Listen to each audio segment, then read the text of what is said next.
हुकूमत मकामी, फैसला अवामी। कराची और हैदराबाद में बल्दियाती इलेक्शन के लिए आज मैदान लगेगा। पोलिंग शुरू होने में सिर्फ 8 घंटे बाकी। पोलिंग सुबह 8 से शाम 5 बजे तक बगैर किसी वक्फे जारी रहेगी। इलेक्शन कमीशन ने बल्दियाती इंतखाबात आज ही कराने का ऐलान किया। सिंध हुकूमत के बल्दियाती इंतखाबात कराने से माजरत का खत लिखने पर चीफ इलेक्शन कमिश्नर की जेर सदारत हंगामी इजलास हुआ। सिंध लोकल गवर्नमेंट एक्ट के सेक्शन 34 का जायजा लिया गया। इलेक्शन कमीशन की बल्दियाती इंतखाबात के लिए सिक्योरिटी यकीनी बनाने की हिदायत। सेक्रेटरी इलेक्शन कमीशन कहते हैं सूबाई हुकूमत हमेशा बल्दियाती इलेक्शन में रुकावट बनती है। जो उन्होंने करना है कर ले, हम अपना इख्तियार इस्तेमाल करेंगे। सिक्योरिटी के लिए पुलिस और कानून नाफिज करने वाले इदारों की मुआवनत हासिल है। शहरी बिला खौफ पोलिंग के लिए निकले।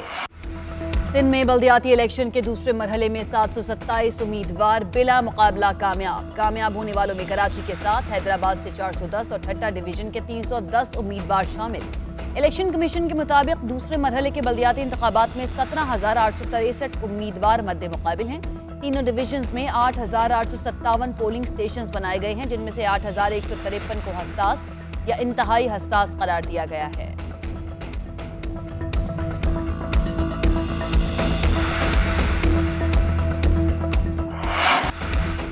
कराची और हैदराबाद में रेंजर्स और पुलिस का मुश्तरका फ्लैग मार्च। तर्जमान रेंजर्स के मुताबिक 500 हसास पोलिंग स्टेशन पर रेंजर्स तैनात की जाएगी।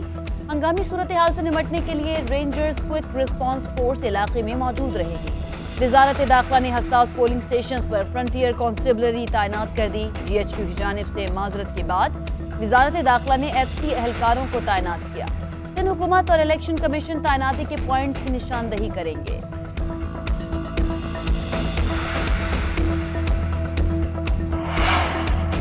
बाहर निकलो, वोट डालो। बिलावल भुट्टो की अपील। कहते हैं इलेक्शन कमीशन के फैसले के बाद कंफ्यूजन दूर हो गई। कराची और हैदराबाद में बल्दियाती इलेक्शन आज ही होंगे। कराची और हैदराबाद का मेयर जियाला होने का दावा। कहा बल्दियाती इलेक्शन से ही कराची तरक्की कर सकता है। एक सवाल के जवाब में कहा कि विफाक से MQM के एतराजात पर बात करेंगे। उम्मीद है MQM गैर सियासी फैसले नहीं करेगी। वजीर आजम को एतमाद का वोट लेना पड़ा तो नंबर पूरे करके दिखाएंगे।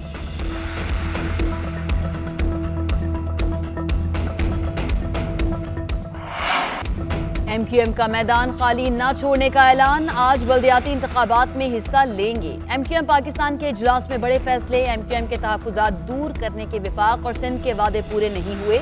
अब मुखालिफिन को टफ टाइम दिया जाएगा। इजलास में शुरका का अज़्म। बहादुराबाद में होने वाले इजलास में कुछ अरकान ने इलेक्शन के बॉयकॉट और कुछ ने विफाकी हुकूमत से अलहदगी की पेशकश की। खालिद मकबूल सिद्दीकी की गवर्नर सिंध से मुलाकात। अहम उमूर पर तबादला ख्याल।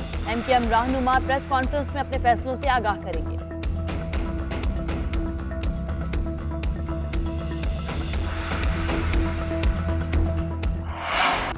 पंजाब असम्बली टूट गई। पंजाब काबीना भी खत्म। गवर्नर ने वजीर आला की समरी पर दस्तखत नहीं किए। 48 घंटे गुजरते ही वजीर आला की समरी आईनी तौर पर काबिल अमल हो गई। परवेज इलाही ने असम्बली तोड़ने की समरी भेजी थी। पंजाब असम्बली की तहलील के बाद निगरां वजीर आला के तकर्रुरी के अमल का आगाज। गवर्नर बलीगुर रहमान ने निगरां वजीर आला के नाम के लिए वजीर आला और अपोजिशन लीडर को अलग अलग मुरासले। परवेज इलाही और हमजा शहबाज 3 दिन में निगरां वजीर आला का तयन करेंगे।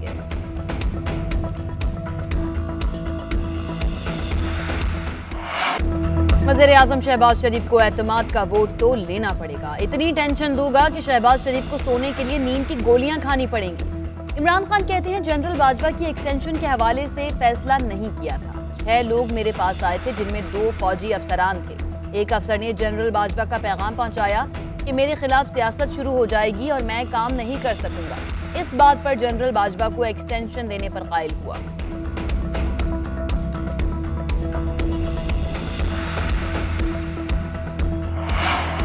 मुस्लिम लीग नून पंजाब में इलेक्शन की तैयारी करे। नवाज शरीफ का हुक्म। पार्टी क़यादत और वर्कर्स को भी मुतहर्रिक होने की हिदायत कर दी। वज़ीर आज़म शहबाज शरीफ की जेर सदारत लीगी क़यादत का इजलास। क़ायद नून लीग पार्टी कारकर्दगी पर बरहम। PDM जमातों से दिफा न करने का शिकवा कर दिया। बोले कौमी असम्बली अपना वक्त पूरा करेगी। अगर वज़ीर आज़म के खिलाफ तहरीक अदम एतमाद आती है तो भरपूर मुकाबला किया जाएगा। नवाज शरीफ का फौरी वतन वापसी से इनकार। मरियम नवाज रवां माह के आखिर तक वापस आ जाएंगी। नवाज शरीफ ने वजीर दाखिला राना सनाउल्लाह को लंदन तलब कर लिया।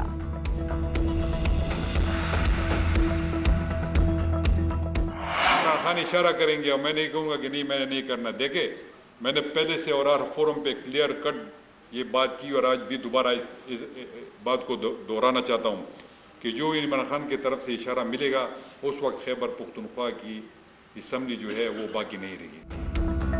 खैबर पख्तूनख्वा असम्बली आज ही तोड़ देंगे। वजीर आला महमूद खान का ऐलान। काबीना अरकान से खिताब करते हुए कहा, हार जीत इलेक्शन का हिस्सा होता है, हमें मिलकर काम करना चाहिए। आखिरी बार वजीर आला के तौर पर खिताब कर रहा हूँ। आज हम केपी असम्बली को तहलील कर देंगे। आइंदा अपनी कारकर्दगी की बुनियाद पर पूरे मुल्क में 2/3 अक्सरियत लेंगे। मजीद कहा, राना सनाउल्लाह मस्खरा है, ये खुद मॉडल टाउन का कातिल है। केपी हमारे हाथ से निकला तो ये पंजाब और सिंध में भी नहीं रह पाएंगे।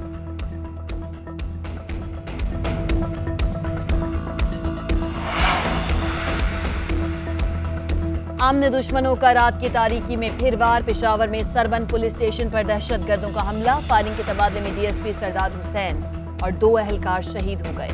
एसएसपी ऑपरेशंस के मुताबिक दहशतगर्दों की जानिब से दस्ती बम और स्नाइपर राइफल्स का इस्तेमाल किया गया। हमले के बाद दहशतगर्द फरार। पेशावर की मलिक साद शहीद। पुलिस लाइंस में शोहदा की नमाज जनाजा अदा कर दी गई। उधर सीटीडी का ऑपरेशन। फायरिंग के तबादले में थाना सरबन पर हमले के 2 सहूलतकार मारे गए। हलाक दहशतगर्दों की गुलहई और हजरत उमर के नाम से शनाख्त। वज़ीर आज़म शहबाज शरीफ मनी लॉन्ड्रिंग केस से बरी करने वाले साबिक जज पर मेहरबान। रिटायर होते ही ओहदे से नवाज दिया। साबिक जज एजाज हसन आवान को इंफॉर्मेशन कमिश्नर तैनात कर दिया। एजाज हसन ने बतौर जज शहबाज शरीफ और हमजा शहबाज को 16 अरब के मनी लॉन्ड्रिंग केस में बरी किया था। फवाद चौधरी ने आला अदलिया से नोटिस लेने का मुतालबा कर दिया। कहते हैं केस दोबारा ओपन किया जाए और जज के रवैये की तहकीकात की जाए।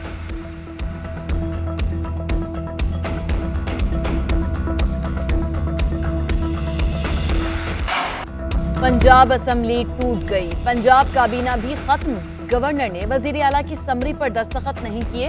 48 घंटे गुजरते ही वजीर आला की समरी आईनी तौर पर काबिल अमल हो गई। परवेज इलाही ने असम्बली तोड़ने की समरी भेजी थी। पंजाब असम्बली की तहलील के बाद निगरां वजीर आला के तकर्रुरी के अमल का आगाज।